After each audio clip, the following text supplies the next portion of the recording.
High. দুদিন আগে আমি একটা ঘটনা শেয়ার করেছিলাম তোমাদের কাছে, যে বলেছিলাম যে আমার ওয়ার্কলোডের প্রেশার হিউজ আছে, তা সত্ত্বেও আমার ওপর এক্সট্রা কাজ বাড়ানো হচ্ছে।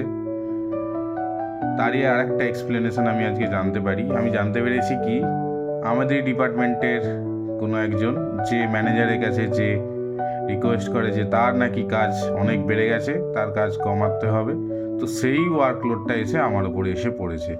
আমি সেটা আজকে জানতে পেরেছি। এটা অ্যাকসেপ্ট করার মতো নয়, কারণ তোমরা জানো যে এত কাজের প্রেশার নিয়ে সবারই কাজের প্রেশার অনেক থাকে, তো তারপরও এক্সট্রা কাজ এসে জুটলে তখন খারাপ ছাড়া ভালো তো লাগবে না। তো সেটাই তোমাদের সাথে, অনেকের সাথে হয়তো এটা ঘটে এসেছে বা ঘটে বা ঘটতে থাকে। তো সেটাই বলার যে এটা নিয়ে ডিমোটিভেট হইও না, যেটা হচ্ছে সেটা অ্যাকসেপ্ট করে নাও, আর নতুন বেটার অপরচুনিটি খোঁজার চেষ্টা করো, আর সময় সুযোগ পেলে রিজাইন দিয়ে বেরিয়ে যাও।